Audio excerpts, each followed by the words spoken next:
बिस्मिल्लाहिर्रहमानिर्रहीम। Welcome to Lahori नले। लोग कहते हैं जिन्हें लाहौर नहीं वेख्या वो जमिया नहीं, और मैं कहता हूं जिन्हें लाहौर दा नकली शेर नहीं वेख्या और उन्हें कुट खाते नहीं वेख्या वो जमिया ही नहीं। Welcome to Lahori NLA. मुझे लगता है कि जो अब खबरें आ रही हैं कि पीटीआई ने जो है वो भरपूर तरीके से ऑलमोस्ट ऑलमोस्ट वाइट वॉश कर रहे हैं, और मुस्लिम लीग और पीपल्स पार्टी की जो वोट उनके सामने आ रहे हैं उनके इलाकों से वो काफ़ी डाउन है। सो इस वक्त पीटीआई लीड कर रही है, और अगर ऊपर वाले ने चाहा तो डेफिनेटली मेरे ख्याल में इंसाफ होगा, और इमरान खान हमारे ex prime minister, x cricket captain, उनके साथ जो ज्यादती हुई है आई वुड से पिछले 2-3 सालों में, जिस तरीके से उनको निकाला गया, जिस तरीके से उनके ऊपर ये कोई मेरे ख्याल है कोई 250-300 केस कर दिए, और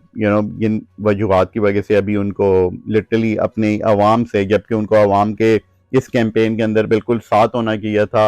अगर वो इस वक्त बाहर होते तो ये जो रिजल्ट अभी आ रहे हैं पीटीआई की फेवर में, मेरे नज़दीक तो ये कंप्लीट वाइट वॉश था। मेरा नहीं ख्याल साथ भी ना कहता, अगर फेयर एंड स्क्वायर इलेक्शन ये करवाते हैं, इमरान खान को प्रॉपर कैंपेन अगर वो अपनी रन करते हैं, मेरा नहीं ख्याल अगलों ने वो गुड्डे उड़ाते हैं ना कि पतंग में होती थी कि वो अक्सर एक होती थी वो खिंच मारना, वो बड़ा गुड्डे या पतंगे होती थी, एक पीछे से छोटी सी एक शुरली टाइप कोई मुझे नहीं उसके नाम देने से भूल रहा से क्या कहते थे, शुरला कहते थे आई थिंक। वो आते थे तो ऐसे जोर जोर से खींच मारते थे तो वो गुड्डे या पतंग जो है ना वो पता ही नहीं चलता था, वो शिकार हो जाते थे। तो लिटरली ये है कि जो ऑब्वियसली एआई, आर्टिफिशियल इंटेलिजेंस की बेसिस पे और सोशल मीडिया के तौर पे ही एक ओनली मैकेनिज्म रह गया था इस कैंपेन को करने का। और देखें आवाम ने जो है वो बोला है, आवाम पिस चुकी हुई है। आवाम मतलब यार मैं वही हिस्टोरिकली भी वीडियो में कवर किया था कि इद्दत का केस, ये जो भी केसेस हैं, ये जिनके ऊपर तोहफे, गवर्नमेंट के तोहफे, इद्दत के केस की जितने भी केसेस ये जो किए हैं, मेरे नज़दीक अगर ये केसेस करने भी हैं तो इन केसेस में आप अगले को मौका तो दो ना। Why don't you make these cases public? कि अगर हेयरिंग होनी है पब्लिक करो, एक छोटे से कमरे में बैठ के मेक शिफ्ट कोर्टेन दे के अगले को आप प्रोसिक्यूट कर सको, ये कोई जस्टिस नहीं है। ना आपका इस्लाम से कहता है, ना मुल्क का कॉन्स्टिट्यूशन ये कहता है, ना आपका जुडिशरी सिस्टम इन चीज़ों को अप्रूव करता है। तो इन चीज़ों की चेक्स एंड बैलेंस ये चीज़ें होनी चाहिए।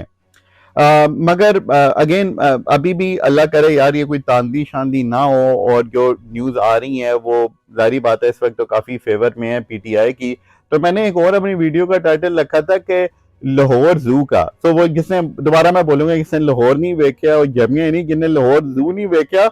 दोबारा जाके देखो। और उसका रीजन यह है कि लाहौर जू की अगर हिस्ट्री देखी जाए तो लाहौर जू जो है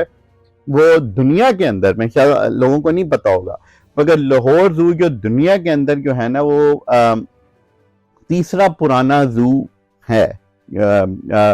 तो काफी हिस्ट्री है। तीसरा आई थिंक पहला ऑस्ट्रिया का है if I am not mistaken, दूसरे नंबर पे स्लिपिंग माय माइंड कौन सा है, मगर तीसरे नंबर पे आता है लाहौर जू, जो कि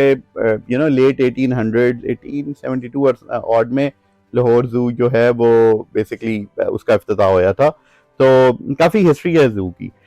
मगर जब मुझे जो एटलीस्ट मेरी जो मेमोरी लाहौर जू की है, जब मैं लास्ट टाइम उधर गया था तो वहाँ का शेर जो था वो बड़ा कमजोर होता था, बेचारे को शायद गोश्त शोश्त जो थे ना वो वक्त पे मिलते नहीं थे। हालांकि लाहौर तो माशाल्लाह से बड़ा खाने पीने वाला शहर है। लाहौर का बारबेक्यू क्या, कढ़ाइयाँ क्या, चाटें क्या, नाश्ते क्या, हलवा पूड़ी क्या, शेक्स क्या, जूस क्या, यू नेम इट, लाहौर जो है वो खाने के मामले में जन्नत है।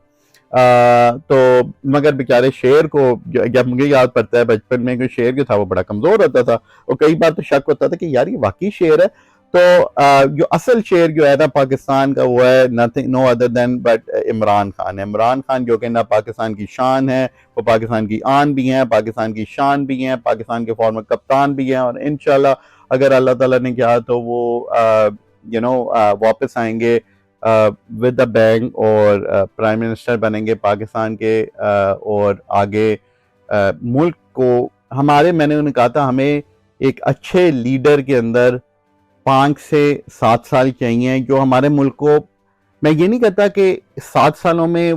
वो रात को दिन और इस तरह कर देंगे, ऐसा कुछ नहीं होगा, लेकिन यार एक स्टेबिलिटी हमारे मुल्क को चाहिए, एक ट्रैक, एक पैथ हमारे मुल्क को चाहिए, एक रास्ता चाहिए कि जो हमें जो है ना, एक सूरज की किरण जहां से निकल रही है उस रास्ते और उस पटरी पे हमारा मुल्क डल जाए। और इस वक्त मेरे ख्याल में अदर देन इमरान खान, क्योंकि बाकी तो यार जो आपके जो कंपटीशन में है, जो नवाज शरीफ ग्रुप है, मुस्लिम लीग ग्रुप, और दूसरा पीपल्स पार्टी है, been there done that, we have seen what they have done, we have seen what they have achieved, and it's actually nothing. वो बिग बिग अंडा ही मैं उसे कहूंगा। ठीक है, नवाज शरीफ को मैं थोड़ा सा क्रेडिट देता हूँ, उन्होंने मोटरवे बनाई, good, you need these things, क्योंकि इंफ्रास्ट्रक्चर होगा ही है, तो उन चीज़ों में थोड़ा सा उनको क्रेडिट जाता है, जिधर ड्यू है। मगर बाकी कई चीज़ों में हो सकता है, मैं अगेन ये नहीं कह रहा, हो सकता है कि उनको जिस तरीके से एग्जीक्यूट करना चाहते हैं वो प्लान, उनको रंजिशें मिली हों दूसरी साइड से, और वो आप सबको पता है कौन सी दूसरी साइड है। तो मगर ये है कि अब जो जो तीर जो कमान से निकल चुके हुए हैं, ये जो पुराने हमारे जो पार्टीज हैं, we have tested them since the 90s, right, और अर्ली 2000 में। हमें चाहिए कि इमरान खान प्रॉपर तरीके से आए, उन्हें प्रॉपर पूरे 5 साल मिलें यार, ताकि जो कौम को वो एक डायरेक्ट एक पटरी पे डाल सकें। He is the only one जो कि ए नॉट जस्ट स्टैंड्स आउट अपनी वोकैबुलरी, अपनी पर्सनैलिटी, अपनी एजुकेशन, मगर वही बंदा है जो एक विजन है, जिनका जो मुल्क के लिए वो हमारे मुल्क को एक उस पैथ टू सक्सेस पे डाल सकता है। अगेन दुआ को है कि ये अगर पाकिस्तान की जो यूथ है, अगेन मम्मी डैडी है कि नहीं मम्मी डैडी, ये तो फैसला होगा, लेकिन अगर मम्मी डैडी यूथ पाकिस्तान के साथ, मैंने पहले भी अपनी एक वीडियो में बोला था, अगर ये वो यूथ है जो कि लो मिडिल क्लास है, पढ़ी लिखी है, या चेंज चाहती है, क्योंकि वो पिस रही है जो आजकल के मुल्क के हालात हैं, जो महंगाई है, इन चीज़ों से अगर वो जो पिस रही है और उससे से अनॉय होकर अगर वो इस मुल्क में ये चेंजेस चाहती है, तो क्या वो गलत है? वो हरगिज़ गलत नहीं है। और उन्होंने अगर एक फैसला किया तो उस फैसले को जो बाकी भी पाकिस्तान के इदारे हैं वो एक्सेप्ट करें, और जो अवाम की आवाज़ है वो आए, और हमारे जो अगर इमरान खान सेलेक्ट होते हैं यहाँ पर, उनको वो टाइम मिला जाए ताकि वो जो प्लान्स हैं उनके वो प्रॉपर तरीके से उन्हें एग्जीक्यूट कर सके और उसमें रोड़े ना अटकाए जा सकें। पाकिस्तान की बेहतरी के लिए, मुल्क के मुफाद के लिए, हमारी नेक्स्ट जनरेशन्स के आने के लिए और करंट जनरेशन्स की प्रॉस्पेरिटी के लिए ये चीज़ें वाहिद ही ज़रूरी है। Thank you for watching Lahori NLA, more to come tomorrow.